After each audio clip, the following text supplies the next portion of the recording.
Hello guys, welcome back to my video. Welcome back to my channel. Sound wave terminology.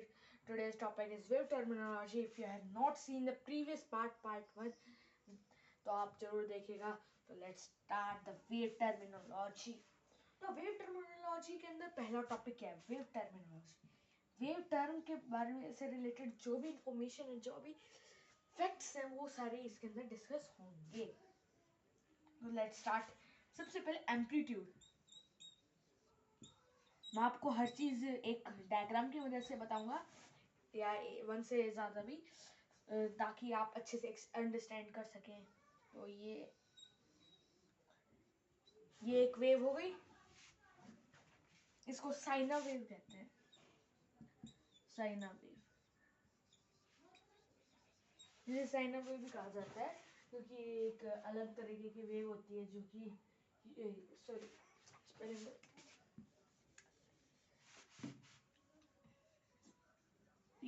Sign भी कहा जाता है ये इस डायग्राम वाली वेव को. तो इसके अंदर एम्पलीट्यूड कहाँ है? ये जो इसका सबसे ऊपर जो पॉइंट है, आपको दिख रहा है, ये है इसके और मीन पोजीशन के बीच का जो डिस्प्लेसमेंट होता है, उसे बोलते हैं एम्पलीट्यूड. एम्पलीट्यूड को जो डिनोट करते हैं वो करते हैं कैपिटल ए से, और इसकी जो ऐसा यूनिट होती है वो होती है meter. As you all know, इसकी मीटर ही होगी ना, ठीक है. और ये एक मिनट, +1 -1. और अब ये देखिए, इसकी डेफिनेशन कुछ इस टाइप से बनती है, जैसे amplitude is the displacement between the highest point in the wave from the mean position. अब आप सोच रहे होगे डिस्प्लेसमेंट क्या होता है. डिस्प्लेसमेंट ये काफी अच्छा टॉपिक है. डिस्प्लेसमेंट और डिस्टेंस. आपको हर चीज क्लियर होनी चाहिए ताकि आप अगले स्टेप पे बढ़ सके. अगर आपको बेसिक्स क्लियर नहीं है तो आगे पढ़ने की कोई जरूरत नहीं होती. डिस्टेंस और डिस्प्लेसमेंट.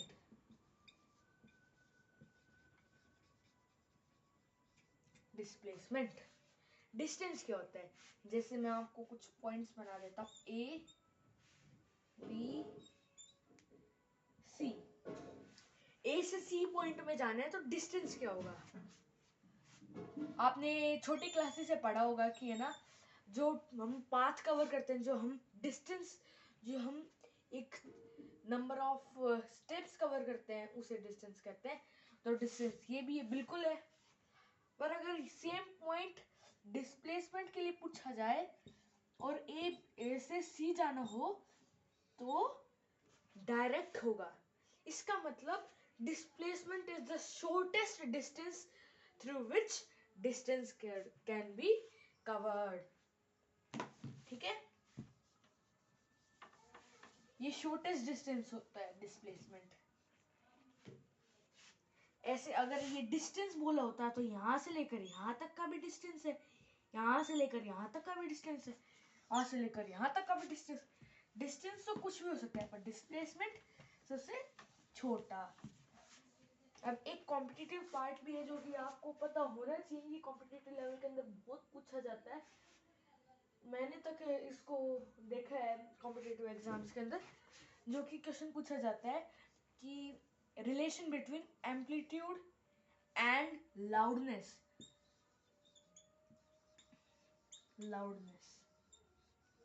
लाउडनेस में आपको कैरेक्टरिस्टिक्स में बताऊंगा. पहले वेव टर्मिनोलॉजी पूरे समझा. वेव टर्मिनोलॉजी अच्छे से समझ में आएगी तभी आपको कैरेक्टरिस्टिक्स समझ में आएगी, क्योंकि वो दोनों आपस में कोरिलेटेड है. तो एम्पलीट्यूड प्रोपोर्शनल टू L,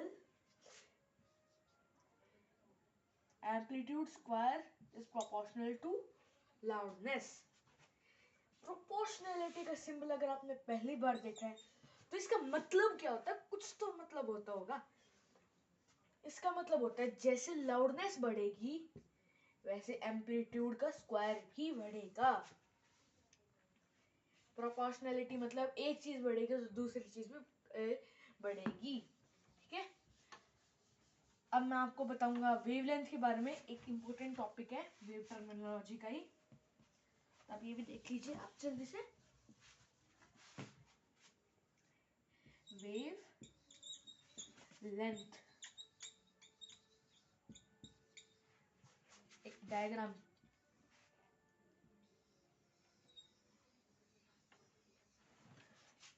ये डायग्राम है, इसके अंदर वेवलेंथ कहाँ है, क्या है, कुछ तो जानना चाहिए ना। अब वेवलेंथ क्या है, ये एक क्रस्ट है, ये दूसरी क्रस्ट है, इन दोनों के बीच का जो पॉइंट है वो भी वेवलेंथ है। ये एक ये पॉइंट है और एक ये पॉइंट है, ये भी एक वेवलेंथ है, इधर से लेकर इधर तक का। एक क्रस्ट है का पॉइंट है और दूसरी क्रस्ट का पॉइंट, इन दोनों का। तो wavelength is the distance between the two nearest particles in the same phase, या फिर wave, the distance traveled by wave, the distance traveled by wave in one complete oscillation या one complete vibration। ये जो इधर इन दोनों के बीच का बता रहा था वो ऐसे था, ना कि ऐसे, ये तो समझाने के लिए बता रहा था, और इसका ऐसे था। इसका मतलब कहे एक वे में, तो फिर ये है हमारी वेव, तो इसके अंदर एक वेवलेंथ क्या होगी वो डार्कन करके दिखा देता हूँ। तो ये एक वेवलेंथ है। वेवलेंथ की ऐसा यूनिट क्या होगी, लेंथ, मतलब एक यूनिट हो गई, तो उसकी ऐसा यूनिट क्या है, ऐसा यूनिट है उसकी मीटर। ठीक है, ठीक है, और इसको जो डिनोट किया जाता है, इसको करा जाता है लैम्डा से, लैम्डा। अब आप ये सोच रहे हो ये क्या भयानक सा सिंबल बना दिया, इसको ऐसे भी बनाया जाता है। तो ये जो है ये होता है, ये भी वेवलेंथ का होता है, ये भी लैम्डा, ये भी लैम्डा है।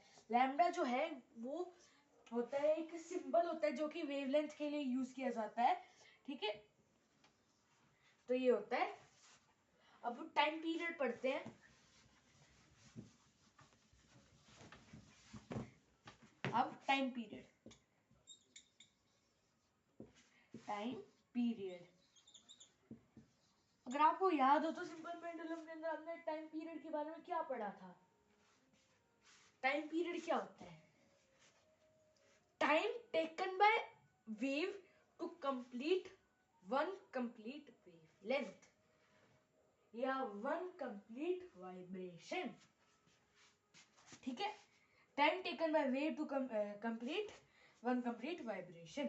जैसे ये है, उसने एक सेकंड में कितनी वेव कितनी वाइब्रेशन कंप्लीट करी, मान लो उसने इतनी कंप्लीट करी, तो अब आप कैलकुलेट करने लग जाओगे, इधर से लेकर इधर तक एक वेवलेंथ से लेकर इधर तक एक वेवलेंथ। इसका मतलब उसने क्या किया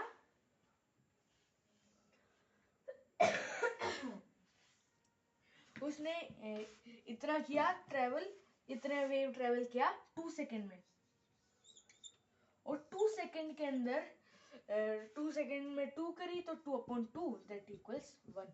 इसका मतलब टाइम पीरियड क्या है 1। अगर आप दूसरे क्वेश्चन करोगे तो दूसरा होगा। अब फ्रीक्वेंसी पढ़ते हैं।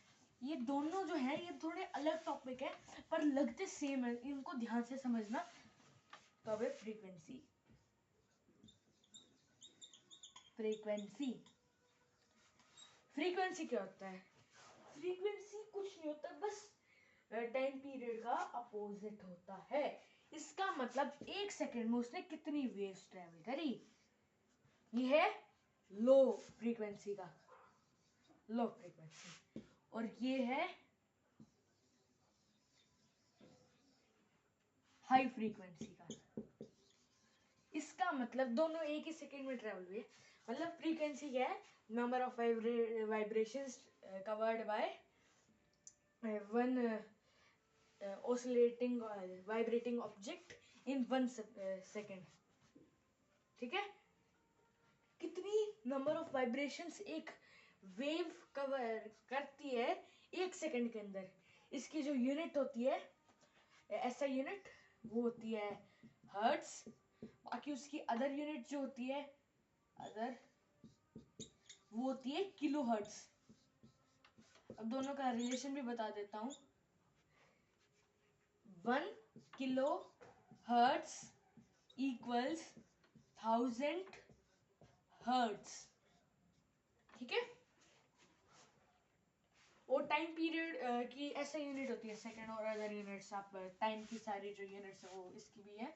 ठीक है, अब दोनों के बीच का जो वो है कनेक्शन वो पढ़ना काफी इम्पोर्टेंट है, क्योंकि ऐसे पता नहीं चलेगा relation between time period and frequency. Time period into frequency equals 1। इसको मैं जस्टिफाई करके बताऊंगा, क्योंकि फ्रीक्वेंसी को एन से डिनोट करते हैं, फ्रीक्वेंसी को एन से डिनोट करते हैं, और टाइम पीरियड को कैपिटल टी से। ठीक है, तो अभी ये जो है मैंने बताया था जैसे आपको कि जो ये है जो फ्रीक्वेंसी होती है वो टाइम पीरियड का बिल्कुल उल्टा होता है। इसका मतलब जो एक टाइम पीरियड है, one time period equals 1 upon frequency. ठीक है, अब मैं इसको बताता हूँ कि ये कैसे निकला। ये तो आपने पढ़ा होगा अदर क्लास में भी। ठीक है, तो इसे मल्टीप्लाई करेंगे तो t इंटू एन करना था, n इक्वल्स 1। इसका मतलब अगर टाइम पीरियड 2 है 2 सेकेंड, तो जो फ्रीक्वेंसी होगी वो होगी 1/2 हर्ट्स, क्योंकि ये दोनों उल्टे नहीं है। एक तो है कि डिस्टेंस मतलब time taken to cover 1 oscillation, और एक है ये ऑसिलेशंस कवर्ड इन 1 सेकेंड। इसीलिए अब वेव टर्मिनोलॉजी का लास्ट टॉपिक जो कॉम्पिटिटिव लेवल में पूछा जाता है और इम्पोर्टेंट भी है, वो है relation between wave velocity, frequency and wave velocity, frequency और वेवलेंथ।